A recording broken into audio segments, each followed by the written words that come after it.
Hi viewers, welcome to technical mind pro channel. आज की इस वीडियो में हम डिस्कस करेंगे centrifugal pump interview question and answer.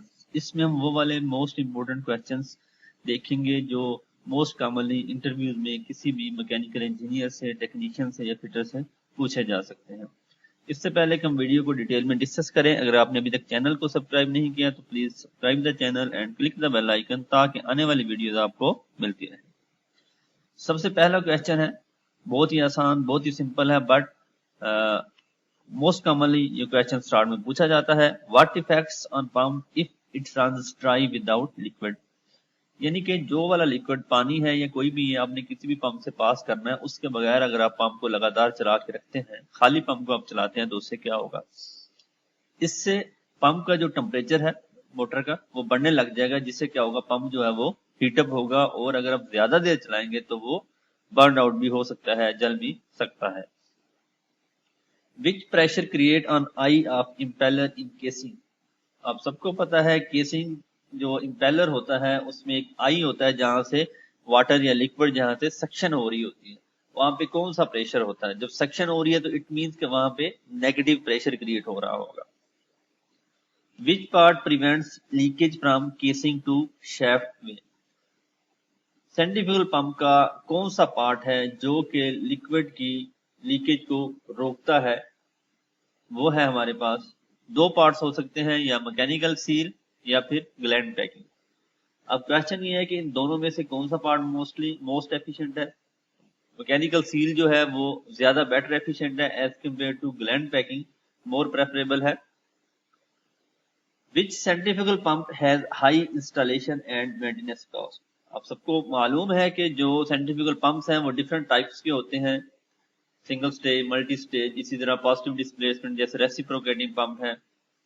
उसमें हमारे पास जो रेसिप्रोकेटिंग पंप या पीडी पंप भी कहते हैं, पॉजिटिव डिस्प्लेसमेंट पंप है, वो हाई कॉस्ट होते हैं, उसकी कैपिटल कॉस्ट भी ज्यादा होती है, इंस्टॉलेशन और मेंटेनेंस कॉस्ट यानी कि उसके जो स्पेयर पार्ट्स होते हैं जैसे स्टेटर हो गया या रोटर हो गया वो भी एक्सपेंसिव होते हैं as compare to other centrifugal pumps.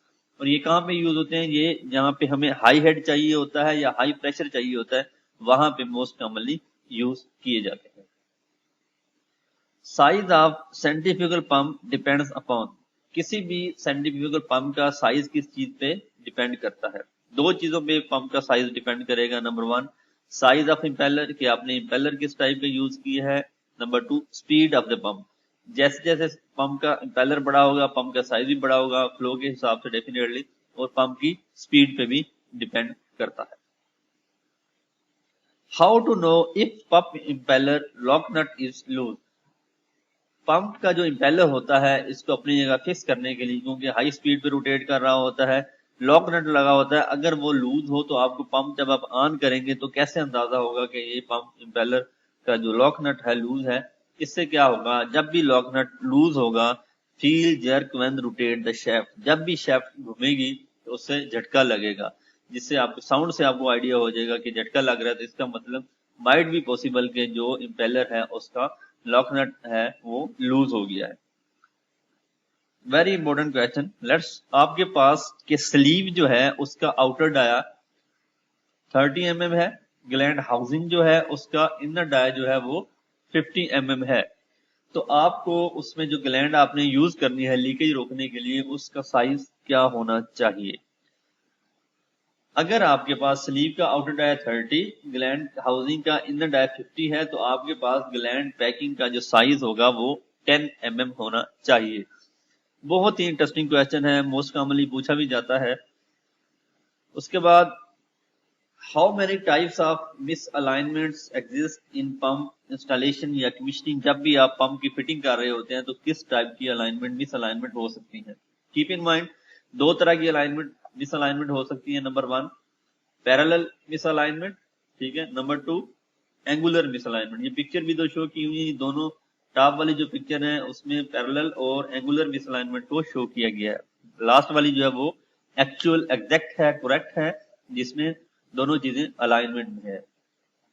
जो मिसअलाइनमेंट है बहुत ही मेजर रोल अदा करता है पंप की लाइफ पे। जैसे ही आपकी शाफ्ट और पंप जो है वो अगर आपकी कपलिंग जो है वो ठीक से फिटिंग नहीं हुई, मिसअलाइन है, तो उससे क्या होगा, वेयर एंड टेयर होगा, पंप की लाइफ भी कम होगी और एफिशिएंसी भी कम होगी।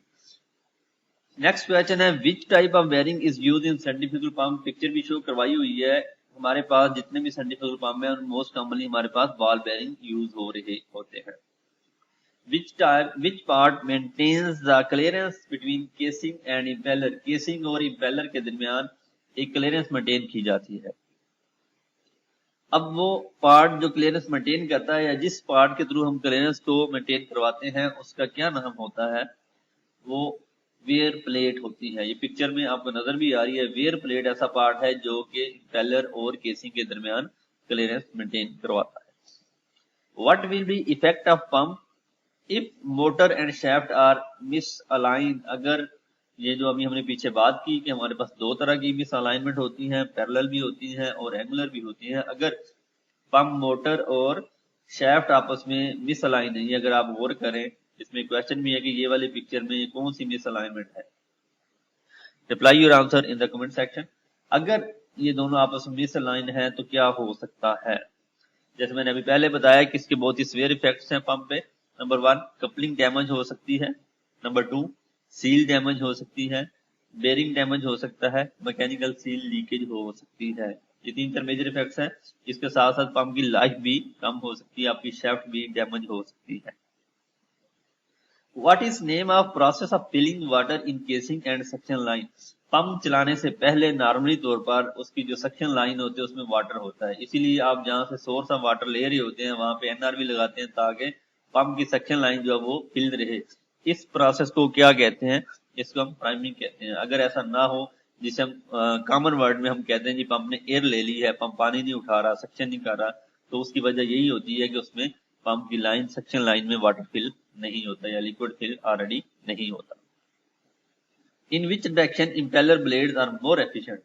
इम्पेलर्स के जो ब्लेड्स होते हैं वो दो तरह की डायरेक्शन सब जानते हैं, हो सकती हैं बैकवर्ड हो सकती हैं या फॉरवर्ड हो सकती हैं। तो किस टाइप के बेंड जो होगा वो ज्यादा एफिशिएंट होगा, बेंड बैकवर्ड। ऐसे इम्पेलर जिनके ब्लेड बैकवर्ड डायरेक्शन में बेंड है वो वाले ज्यादा एफिशिएंट होते हैं as compare to forward bend वाले। Which coupling is mostly use for centrifugal pump. ये पिक्चर मैंने शो करवाई हुई है दो। नंबर 1 ये है, नंबर 2 ये। अब इनके नाम क्या है। This one is jar type coupling है, ठीक है, इसकी शेप के हिसाब से ही नाम है। ये जार्स बने हुए हैं, इसको जार टाइप कपलिंग कहते हैं। दूसरी को हम कहते हैं टायर कपलिंग। ये दोनों टाइप की coupling most commonly centrifugal pumps में इस्तेमाल होती है। What if mean by NSPH of pump. Normally तौर पर ये वर्ड बहुत ही पंप की तभी बात होती है, एनएसपीएच लिखा होता है, उसके अगर आप आइडेंटिफिकेशन प्लेट देखते हैं उसके ऊपर भी लिखा होता है। इससे क्या मुराद होती है। It means net positive suction head. What is the purpose of using sleeve in the pump. ये पिक्चर शो करवाई हुई है। पंप में ये इस तरह की स्लीव जो यूज होती है शाफ्ट के ऊपर, उसका क्या पर्पज होता है। इट प्रोटेक्ट्स द शाफ्ट, ये शाफ्ट को डैमेज होने से बचाते हैं। Centrifugal pump is use for. Centrifugal pump किस चीज के लिए यूज होते हैं। हाई फ्लो रेट के लिए यूज होते हैं, हाई प्रेशर के लिए यूज होते हैं और हाई हेड के लिए यूज किए जाते हैं। What prevent 100% leakage in centrifugal pump. ऐसी कौन सा पार्ट है या कौन सी चीज है जो कि लीकेज को रोकता है, वो है मैकेनिकल सील और ग्लैंड पैकिंग। हम पहले भी बात कर चुके हैं कि mechanical seal is more efficient than gland packing. ये हमारी आज की वीडियो थी। आई होप कि this would be useful to all of you. Please like and share the video. Thank you.